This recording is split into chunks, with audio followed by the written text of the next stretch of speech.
आलोक जी आपसे बात शुरू करूंगा। ना ये झुकने को तैयार ना वो झुकने को तैयार, रास्ता कैसे निकलेगा? और बिना संवाद के तो कोई रास्ता मैंने अपने 35 वर्ष के पत्रकारी जीवन में निकलते देखा नहीं। आप अपने दफ्तर में बैठे रहिए, वो अपने विद्यालय में है, ठीक है, फिर तो यही होता रहेगा। और संवाद की कोई कोशिश गंभीर रूप से हो रही हो ऐसा मुझे दिखता नहीं। आलोक जी। सर, आपने मेरे मुंह की बात ही छीन ली। मैं यही कहने जा रहा था कि संवाद ही एक इसका हल है। संवाद के सिवा कोई रास्ता नहीं है। और जिस तरह से दिखाई दे रहा है वो संवादहीनता की स्थिति है। लोकतंत्र में संवादहीनता अच्छी बात नहीं है। शिक्षक और सरकार के बीच में संवादहीनता और अच्छी बात थी। लेकिन प्रश्न ये है कि मैं इस टॉपिक में जितना मैं संकोच किया, मतलब मुझे तैयारी करनी पड़ी बहुत ज्यादा। मुझे लगा भाई बोलूं क्या, क्योंकि कभी सरकार सही लगती है और कभी शिक्षक सही लगते हैं। सरकार इसलिए सही लगती है कि एजुकेशन व्यवस्था में बच्चा प्रमुख है, स्टूडेंट प्रमुख है, वो बालक प्रमुख है। बालक बैठा रहता है अनअटेंडेड, टीचर लेट हो जाता है। एक ही स्कूल में 4 टीचर, चारों लेट। मतलब 2 घंटे बच्चा बैठा हुआ बाहर अनअटेंडेड, चारों के चारों लेट है। उनमें कॉम्बिनेशन नहीं बन पाया, एक और स्कूल नहीं पहुंचा। मेरे घर के बगल में प्राइवेट स्कूल है, कुर्मी गांव, कानपुर में, कानपुर नगर, नहीं अनअटेंडेड बच्चे बैठे रहते हैं। तो ये भी एक प्रॉब्लम है। सरकार उसको अगर कंट्रोल करती है, टीचर को रेगुलर करने के लिए, क्या समय से आएंगे? तो जो प्रॉब्लम आ रही है कि नेट नहीं है, रोड नहीं है, इस वजह से, तो ये प्रॉब्लम सरकार देखी। ऑनलाइन में आप समय से आए, समय से जाए, ये बाध्यता तो होनी चाहिए, क्योंकि सरकार ने पिछले 7 सालों में बहुत अच्छे प्रयास किए कि आप समय से आइए। लेकिन मुझे ये कहते हुए दुख होता है, मेरा मित्र है, नाम ले लूंगा नहीं, उसके ऊपर कार्रवाई हो जाएगी। महीने में 10 दिन पता नहीं जाता, पता नहीं कैसे बीएसएस से मैनेज करता है। तो ये बड़ी प्रॉब्लम है सर। ठीक है आलोक भाई, उसको कंट्रोल करने की कोशिश कर। आऊंगा आपके पास। मैं विजय बंधु के पास चलूं, फिर दोनों राजनीतिक मित्रों के पास चलूं। उससे पहले एक जानकारी रखूं, क्योंकि कई बार जानकारी के अभाव में चीज़ें एक पक्षीय हो जाती हैं, एकांगी हो जाती हैं। यह जो सरल रास्ता होता है उस पर सब लोग चले जाते हैं। महाजना एन गतः सपंथा, जिधर सब बड़े लोग जा रहे बोले उधर ही सही है। प्राइमरी स्कूल का टीचर क्या क्या करता है, इसमें पढ़ाई छोड़ दी मैंने अभी। आलोक जी आप समझो, विजय बंधु को पता ही है, हमको एक ने भेजा, अध्यापक ने,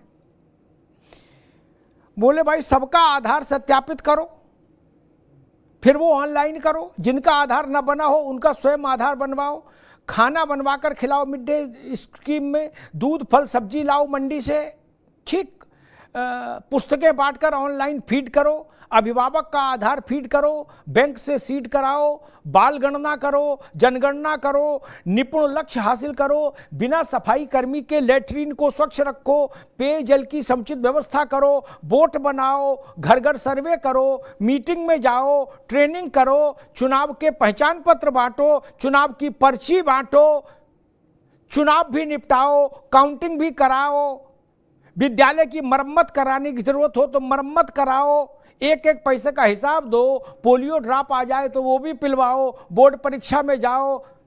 ये सारे काम ऑफलाइन करो और फिर ऑनलाइन हाजिरी लगाओ। बोलो सियावर रामचंद्र की जय। तब ये टीचर के काम है, ये टीचर के काम है। सफाई कर्मी नहीं, लेटरिन स्वच्छ साफ क्यों नहीं है? बीएसएस साहब आए, झांका, बोले सस्पेंड करो 5 टीचरों को। बोले टट्टी साहब क्यों नहीं है? इसलिए भर्ती किया था टीचर को। बाल गणना, जनगणना, बुढ़े की गणना, जवान की गणना सब अध्यापक ही करेगा। कल को उसको गाय, बकरी और भेड़ की जनगणना में, अरे गणना में लगा दोगे? ये चाहते हैं क्या कि भाई मास्टर है, बोले इसको कहो कि ऑनलाइन हाजिरी लगाने के बाद सारी बकरियों की गणना करे और ऑनलाइन फीड करे? ये चाहते हो क्या? और एक सवाल, तराजू ठीक रखिए। राघवेंद्र जी के पास आऊंगा तो पूछूंगा, अभी आप फ्लोर पर रख देता हूं सवाल। राघवेंद्र जी तब तक तैयारी कर लें। इस नई वीडियो में, ये वीडियो आप सभी शिक्षा मित्र साथियों के लिए बेहद ही महत्वपूर्ण होने वाली है। इस वीडियो में आपके बीच में वर्तमान की एक काफ़ी ज़्यादा बड़ी खबर साझा करेंगे। यह खबर आपके अस्थायीकरण के पॉइंट ऑफ व्यू से काफ़ी ज़्यादा महत्वपूर्ण है, तो सभी साथी वीडियो को पूरा देखें। चैनल को अभी तक आपने सब्सक्राइब नहीं किया है तो तुरंत ही इसे सब्सक्राइब भी कर लें। अब चलते हैं अपडेट पर। ये 6 लाख अध्यापक किससे नियंत्रित है? बेसिक शिक्षा निदेशालय से। बेसिक शिक्षा निदेशालय में ऑनलाइन हाजिरी लागू है, हाँ या ना? वो उत्तर देना होगा मुझे। वहां से चलो डायरेक्टर, ज्वाइंट डायरेक्टर का ऑफिस से होते होते जिला के बेसिक शिक्षा का ऑफिस और फिर खंड शिक्षा अधिकारियों के ऑफिस, निचली इकाई, उनके सबके ऑनलाइन लग रही है। और अगर उनके यहां ऑनलाइन नहीं लग रही तो शिक्षक को फांसी पर चढ़ा दोगे, बोले ऑनलाइन नहीं लगाओगे तनख्वाह रोक देंगे तुम्हारी। ये तरीका ठीक नहीं और मंजूर भी नहीं होना चाहिए। पहले सास करके दिखाए तो ना बहू करेगी। इस नई वीडियो में ये वीडियो आप सभी शिक्षा मित्र साथियों के लिए बेहद ही महत्वपूर्ण होने वाली है।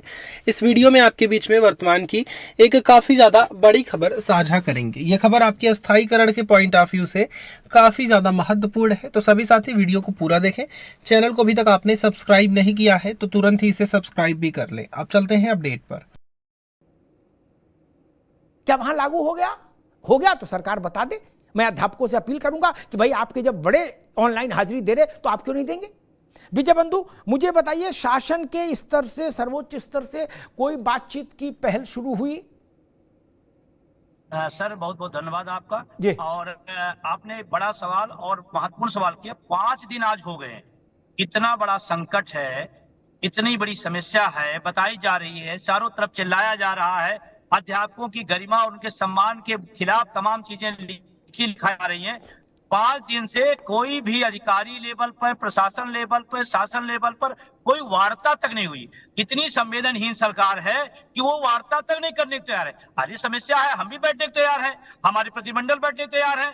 आप वार्ता करिए, हम अपनी समस्याएं बताएं, उस समस्याओं का आप कितना समाधान कर सकते हैं वो बताएं, उसके बाद कोई रास्ता निकले वो बताएं। बातचीत तक नहीं।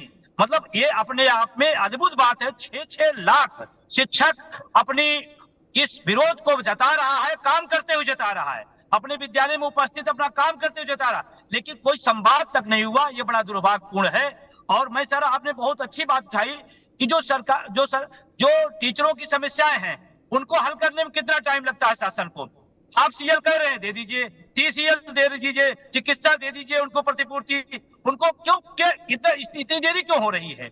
आप इतना बड़ा निर्णय ले सकते हैं तो ये तो बहुत छोटे छोटे निर्णय हैं जिनको लिया जा सकता है और किया जा सकता है। लेकिन निर्णय लेने की बात छोड़िए, शासन 5 दिन से, प्रशासन 5 दिन से वार्ता करने को भी तैयार नहीं है, अपनी हठधर्मिता पर लगा हुआ है। हम अपने विद्यालय जा रहे हैं, अपनी उपस्थिति कर रहे हैं, बच्चों को पढ़ा रहे हैं, हमारे जितने काम है हम कर रहे हैं और लगातार वो जारी रहेंगे। जी। कपिल जी, मैं एक हरदोई के जिला अधिकारी हैं मंगला प्रसाद सिंह, उनका आज का आदेश है मेरे हाथ में, मंगला प्रसाद का। इसमें 83 स्कूल हैं हरदोई जिले के जिनको 18 तारीख तक के लिए बंद कर दिया गया। मालूम है क्यों? वो टापू में तब्दील हो गए।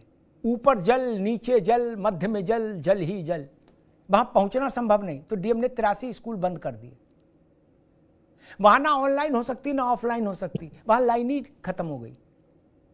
ऐसी स्थिति, और उस वक्त ये परिस्थिति पैदा करना,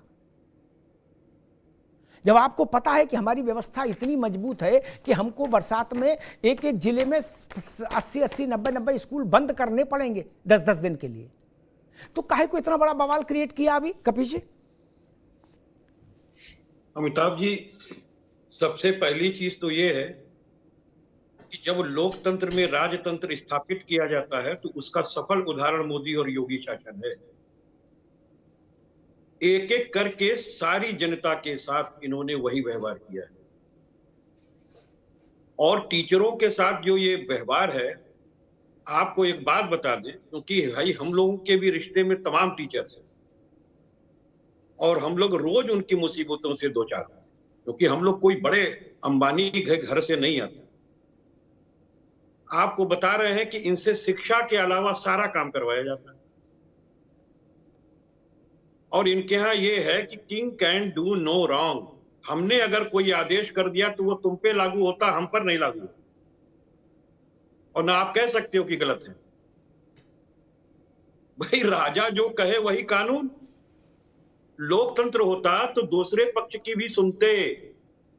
ये एक ला का सुविचार नियम है, एट द आटम पार्टम, माने दूसरे पक्ष की भी सुनो। ये साहब दूसरे पक्ष की नहीं सुनेंगे, ये एक ही पक्ष की सुनेंगे। बस आदेश दे दिया, अब जाओ करो। तुमको कह दिया कि जनगणना करना है तो जाड़ा गर्मी बरसात चाहे कैसा भी मौसम हो तुमको करना है, इतने दिन में देना है तो देना है। इनकी फिलॉसफी ये है कि ये जो सरकारी नौकरी है इन नौकरों से बहुत चिढ़ते हैं, और उसका कारण है चिढ़ने का। पूछ लेते हैं कि अरे भाई शिक्षकों को बताओ, ABCD पढ़ा रहे हैं और ये प्राइमरी शिक्षक हैं, 8th वाले शिक्षक हैं, इनको 70 हजार रुपया मिल रहा है। क्यों भाई किसानों, अगर इनको 10,000 रुपया कर दिया जाए और आपको उसी का खाद थोड़ा कम कर दिया जाए, कहना है तो कैसा रहेगा? पीछे से योगी मोदी योगी। तो ये इनके सिस्टम में ये काम नहीं करते, शिक्षकों से बेजा काम करवाया जा रहा है। और आप मुझे बताइए टेक्नोलॉजी इस स्तर पे है क्या? आप मुझे बता दीजिए, इनकी रजिस्ट्री ऑफिस में रजिस्ट्री नहीं हो पाती। हम तो एक प्रैक्टिशनर लॉयर हैं इसलिए आपको कह रहे हैं, रोज उस तरीके की चीजों से दो चार होते हैं। जहां से ये अनुभाग कमाता है, दिन का दिन सर्वर फंस जाता है और पता चलता है 2 रजिस्ट्री हुई, 4 रजिस्ट्री हुई और ऑनलाइन आपने कराया हुआ है, पिछले दिन चल रहा था तो पता चला 200 रजिस्ट्री जो है ऑनलाइन है और होती 10 है। ठीक बात कपिल जी। मैं राघवेंद्र जी के पास चलूंगा। राघवेंद्र जी, 2 बुनियादी सवाल जो मैंने उठाए कि पहले